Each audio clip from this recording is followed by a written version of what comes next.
அந்த சிலையை கடத்தினது நீதானே? சொல்லு. சிலையை கடத்துறது தானே உன் வேலை. யாரெல்லாம் உன்னோட கூட்டு கேட்டுக்கிட்டு இருக்கல, சொல்லு. மிச்ச சிலையெல்லாம் எங்க வச்சிருக்க? வாயை திறந்து பேசு. இல்ல அறையில விழுந்த அடி உன் மேல எங்க விழுன்னு தெரியாது. சொல்லு. யோ, என்ன பண்ண சொன்னா என்னையா பண்ணிட்டு இருக்க? சார், நான் விசாரணை தான் சார் பண்ணிட்டு இருக்கேன்.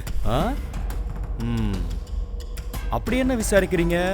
இந்த பொம்பளைய பார்த்தா உனக்கு கோயில் சுவரை ஏறி குதிச்சு அவ்வளோ பெரிய கதவை உடைச்சு சாமி சிலைய தோல்ல தூக்கிட்டு யாருக்கும் தெரியாம ஓடுறவங்க மாதிரியா இருக்கு. யாரால என்ன பண்ண முடியும் முடியாதுன்னு தெரியாம நீ எல்லாம் ஒரு இன்ஸ்பெக்டர். அவன் யாரையுமே மதிக்கிறது இல்லையா? எல்லார்கிட்டயுமே ரொம்ப கோவப்படுவான். அவனுக்கு தேவையானது கிடைக்கிற வரைக்கும் அவன் பிடிவாதம் பண்ணுவான், பிரச்சனை பண்ணுவான் தான் சொல்றாங்க. ட்ரைனிங் டைம்ல நடந்த ஒரு பாக்ஸிங் மேட்ச்ல அவனை எதிர்த்து விளையாடின ஆளை அடிச்சு கோமாக்கு கொண்டு போயிட்டாமா. சாரதாவா? யோ, நமக்கு சாதகமான பதில் வரணும்னா சாரதா இங்க வரணும், புரியுதா? அவ வந்தா இந்த அம்மாவை தட்ட வேண்டிய இடத்துல தட்டி விசாரிக்க வேண்டிய விதத்துல விசாரிச்சா பதில் வரும். சாரதா உடனே வர சொல்லு. சார், சிலைதான் கடிச்சிருச்சுல சார். இதுக்கப்புறம் ஏன் சார் இப்படிலாம் பண்ணணும்? வேணாம் சார். யோ, என்ன பண்ணணும் பண்ணக்கூடாதுன்னு நீ எனக்கு ஆர்டர் போடக்கூடாது. நான் சொல்றத மட்டும் செய். Okay sir. என்ன நம்மள ஏதேதோ சொல்றாங்க. அந்த ஆள் முரட்டுத்தனமா நடந்துக்கிறாருன்னு பார்த்தா அவர் சரியான மிருகமா இருப்பாரு போல இருக்கே. அவர் லக்ஷ்மி ஏதாவது பண்றதுக்குள்ள எப்படியாவது தடுத்து நிறுத்தணும். நம்மள டென்ஷன் ஆகாதீங்கக்கா, என்ன கொஞ்சம் யோசிக்க விடுங்க. டே, சிலையை கொடுத்து விட்டுருக்கணும். அதை செய்யாம விட்டதுனால இப்ப நான் மாட்டிப்போம் போல. இங்க வீட்டுல ஒரே பிரச்சனையா இருக்கு. ஏய், என்னடா ஆச்சு? புரியும்படியா சொல்லு. நான் மறைச்சு வச்சிருந்த அந்த சிலைய வெங்கடேசன் மாமா எடுத்து லீலாவதி அத்தைக்கு கொடுக்க போய் போலீஸுக்கெல்லாம் தெரிஞ்சு பெரிய பிரச்சனை ஆயிடுச்சு. வீட்டுல இருக்க சிசிடிவி ஃபுட்டேஜ் செக் பண்ண போறாங்க. அது செக் பண்ணா நான் மாட்டிப்பேன். அப்படி நான் மட்டும் மாட்டிக்கிட்டேன்னா அதுக்கப்புறம் இந்த வீட்டுக்குள்ளேயே இருக்க முடியாது. நம்ம அப்பா ஆசைப்பட்ட மாதிரி அண்ணாமலை அத்தைய பழி வாங்க முடியாது. சரி, வீட்டுல சிலை இருந்த விஷயம் போலீஸுக்கு எப்படா தெரியும்? நான் தான் அண்ணாமலை அத்தைய மாட்டி விடுறதுக்காக போலீஸ் கிட்ட சொன்னேன். ஏய், சரிடா, விடுறா, அதை நான் பாத்துக்கிறேன். என்ன பண்ண போற? அதை முதல்ல என்கிட்ட சொல்லு. சுத்தமா நீ ஒன்று பண்ணு. அந்த சிசிடிவி ஃபுட்டேஜ் எல்லாம் எனக்கு அனுப்பிச்சு வை. இப்போதான் ஏஐ டெக்னாலஜின்னு நிறையா வந்திருக்குல்ல, அதில் ஏன் ஆள் அந்த ஃபுட்டேஜில் இருக்க மாதிரி கிரியேட் பண்ணி உனக்கு பதிலாக அவனை உள்ளே போகிறதுக்கு ஏற்பாடு பண்ணுறான். சரி, நான் ஃபுட்டேஜை உனக்கு உடனே அனுப்பி விடுறேன். சரியா?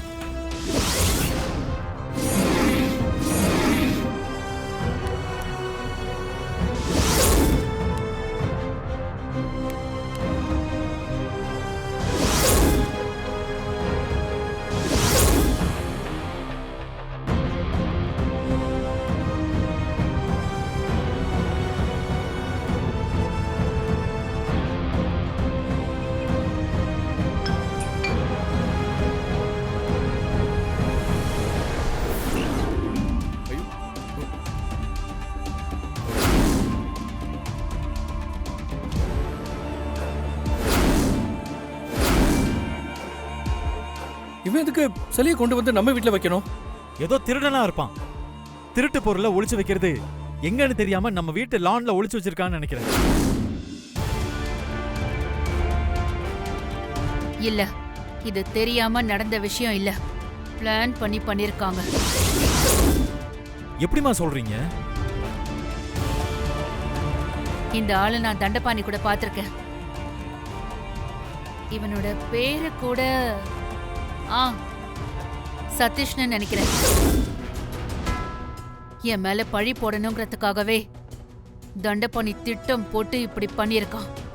அந்த ஆள் எங்க இருந்தாலும் சும்மா இருக்க மாட்டானா? நம்ம குடும்பத்தை அழிக்கிறத பத்தியே வேண்டிப்பார் அவசியம் யோசிச்சுட்டு இருப்பானா? அவனை சும்மா விடக்கூடாது சித்தி. ஆமா, இதை இப்பவே போலீஸ் ஸ்டேஷன்ல கொடுத்து தண்டபாணி தான் இதுக்கு காரணம்னு நம்ம ப்ரூவ் பண்ணலாமா? அந்த தண்டபாணி ஏற்கனவே உள்ளதா இருக்கான்.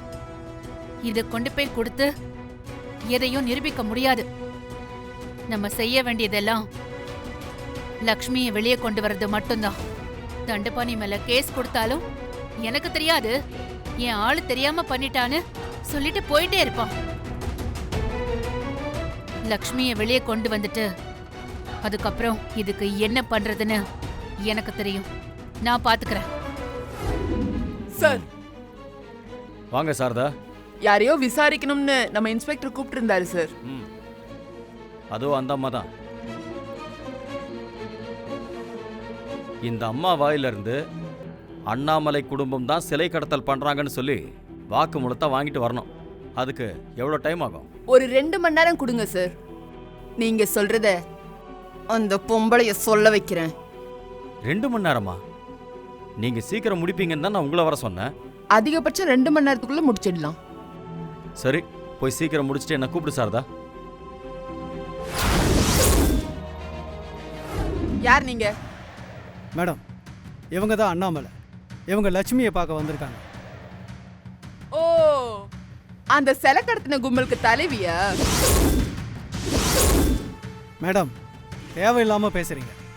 விசாரணை போயிட்டு இருக்கு, இப்ப பார்க்க முடியாது. டிஎஸ்பியே இவங்களை பார்க்கறதுக்கு பர்மிஷன் கொடுத்துட்டாரு. நீங்க என்னமோ முடியாதுன்னு சொல்றீங்க. பேசி தொலைங்க. மேடம், நீங்க பேசுங்க. அண்ணாமலை, நீ எதுக்கு இங்க வந்த? உன்னை இங்க யாராவது அடிச்சாங்களா? யாருக்கும் பயப்பட வேண்டாம். சொல்லு, உன்னை அடிச்சாங்களா? இல்ல. உன்னை யாரும் எதுவும் பண்ணிட முடியாது. நான் இருக்கேன். தைரியமா இரு. அண்ணாமலை, நீ எதுக்காக இங்க வந்த? உன்னை எப்படியாவது இந்த கேஸ்ல மாட்டி விட பாக்குறாங்க. என்கிட்ட வந்து உனக்கு எதிரா சாட்சி சொல்ல வைக்க நினைக்கிறாங்க. அது எதுவும் நடக்காது. நான் உனக்கு துரோகம் பண்ண மாட்டேன். எல்லாம் எனக்கு தெரியும். எல்லாத்தையும் நான் பாத்துக்கிறேன். உனக்கு எதுவும் ஆக விட மாட்டேன். உன்னை சீக்கிரமா நான் வெளியே கொண்டு வரேன். நீ என்னை விட மாட்டேன்னு எனக்கு தெரியும். நான் தைரியமா தான் இருக்கேன். அண்ணாமலை, அவர் எப்படி இருக்காரு?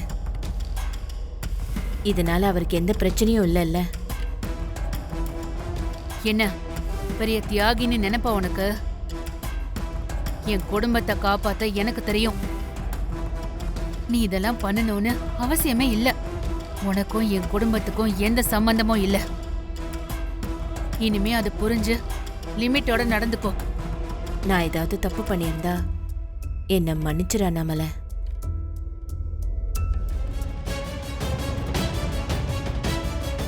வணக்கம். என் பேரு அண்ணாமலை. அண்ணாமலை சில்க்ஸோட உரிமையாளர். பத்திரிகையாளர்களான உங்களை எதுக்கு சந்திக்கணும்னு நான் அழைச்சிருக்கேன்னா, சமீபத்துல பாண்டிநல்லூர்ல காணாம போன சிலை ஒண்ணு எங்க வீட்ல இருந்து போலீஸ் அதை கைப்பற்றிருக்காங்க. அந்த வழக்குல முறையான விசாரணை நடத்தாம எங்க மேல வீணா பழி போட முயற்சி பண்றாங்க.